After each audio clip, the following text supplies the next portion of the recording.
Welcome back to the Deep Dive. Today we're looking at something pretty interesting. A listener sent in a review of these AI smart Bluetooth sunglasses. Right. And this Yeah. isn't just, is this gadget cool? We're trying to figure out where this kind of tech fits.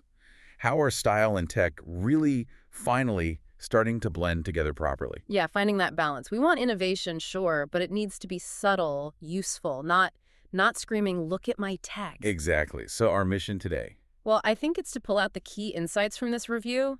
Design, sound, how practical they actually are. The reviewer said they're much more than just an accessory for sunny days. Okay, much more.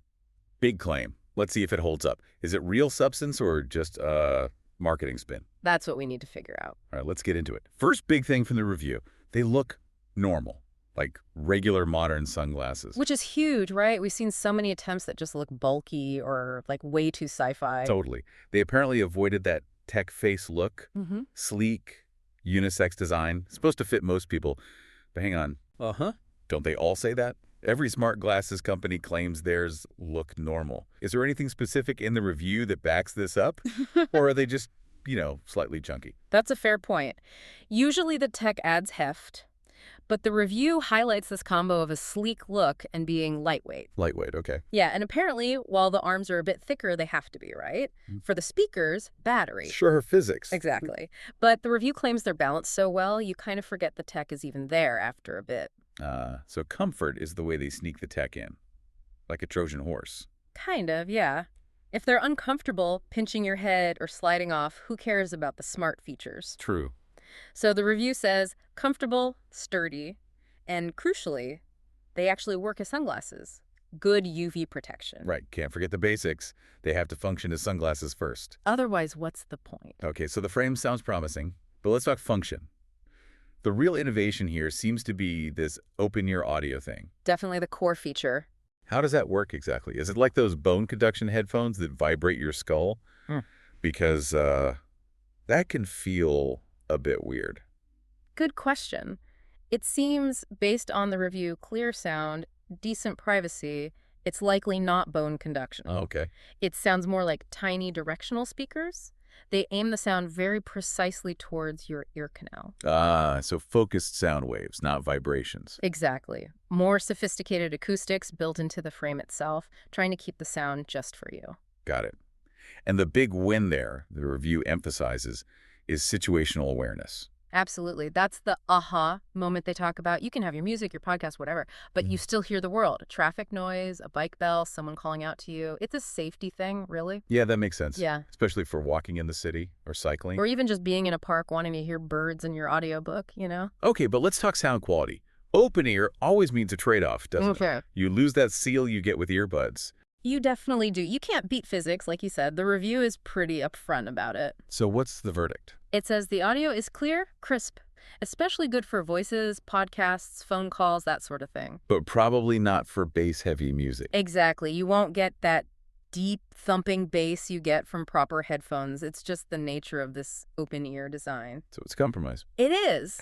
But the review suggests it's an acceptable one for most everyday listening. Yeah. The gain in safety and awareness makes the slightly thinner sound worth it for many uses. What about sound leakage? That's always my worry with these things. Am I broadcasting my terrible music taste to everyone on the bus? Well, apparently it minimizes it pretty well. Minimizes, not eliminates. Right. At moderate volumes, people nearby probably won't hear much, if anything, maintains a level of public privacy. Okay. But yeah, if you're in a dead quiet library and crank up the volume, someone might notice. Use common sense, basically. Fair enough. Okay, let's shift to practicality. The AI smart part of the name. I'm always skeptical of AI slapped onto products. Me too. Often just means it connects to your phone's assistant, right? Exactly. Yeah. Like, is there any actual intelligence in the glasses? Or is it just a fancy way of saying voice control? Well, the review doesn't really go into detail about proprietary AI or anything like that happening on the glasses. So probably marketing speak. Seems likely. It's more about really good integration with your phone's existing smarts. Voice controls that are sensitive and work well hands-free. Okay, so let's call AI maybe aspirational branding. Mm. But good voice control is still really useful. Oh, definitely. That's where the convenience really shines, according to the source. How so? Being able to just say play, pause, next track, answer call without fishing your phone out. Yeah, I can see that. If your hands are full groceries, coffee, walking the dog. Or driving or cycling, like we mentioned, that hands-free aspect moves it from just a cool gadget to something genuinely practical, a tool almost. But for calls, the microphones need to be decent. Right. Otherwise, the person on the other end just hears wind and traffic. Big time. And the review actually praises the microphone quality, says it picks up your voice clearly despite being, on the arm of your sunglasses. That's impressive, if true. Noise cancellation must be pretty good. Seems like it. Makes them viable for actual conversations on the go, not just listening.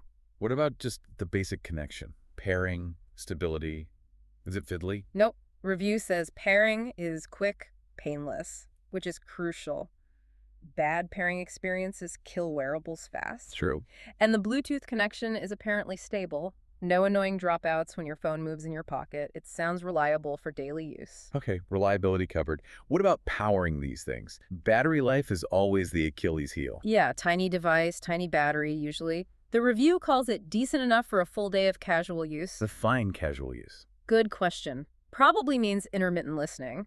A podcast on the commute, maybe a few calls, some navigation prompts. But not like 8 hours straight of music streaming. Probably not, no. Constant use will drain it faster. You'd likely need a midday charge then. But for that typical on and off usage pattern, It gets you through the day. that's the idea. And charging is simple and quick, apparently. And durability. So is there pitch for outdoorsy stuff too? Water resistance? Can I sweat in them? Get caught in the rain? Yep, they have an IPX4 rating. Okay, translate IPX4 for us. It means they're protected against splashing water from any direction. So, sweat from a workout, fine. Jogging in light rain, also fine. But not swimming. Definitely not swimming. IPX4 is about splashes and sweat, not submersion. Keep them out of the cool. Got it. So, summing up, they look pretty normal. The open-ear audio is clever for awareness, even if it's not audiophile quality. Voice control is solid. Connection's stable. Battery's okay for casual use. And they handle sweat and rain. That's a pretty good summary, yeah. Where does that leave them in the grand scheme of wearables? I think the review suggests they hit a really interesting sweet spot by not trying to be everything. They aren't trying to replace your high-end headphones for critical listening. Right. And they aren't trying to be peak fashion eyewear you'd wear to a gala. Okay. Their success seems to be in the integration. Useful audio, hands-free control, situational awareness, all packed into something that doesn't make you look like you stepped out of a sci-fi movie. It's about convenience meeting subtle tech. So, the ideal user, Hmm. who we're talking about here, based on this deep dive. I'd say commuters, definitely. People walking or biking who need to hear traffic. Makes sense. Runners, maybe hikers. Anyone doing stuff outdoors who wants some audio without blocking the world out. Professionals taking lots of calls on the move. And generally, anyone who likes the idea of wearable tech, but has been put off by, well, how wearable tech usually looks. People who want the function without the fuss or the stairs. Exactly. They deliver enough practical utility for everyday life. They feel less like a prototype and more like something that actually smoothly fits into the present. It's like tech becoming invisible almost. Yeah. Which leads to a pretty interesting final thought, doesn't it? It really does. And this is something for you, the listener, to maybe chew on. Yeah.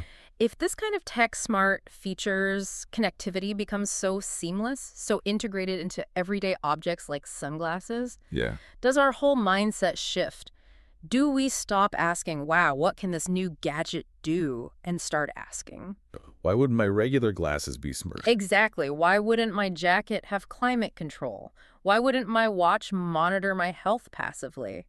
Does smart just become the default expectation for everything? That's a fascinating shift to consider. Yeah. From novelty to baseline utility. Yeah. Something to definitely keep in mind as we see more tech like this emerge. For sure. Well, thanks again to the listener for sending in that review. Yeah. A really great deep dive today. Good stuff.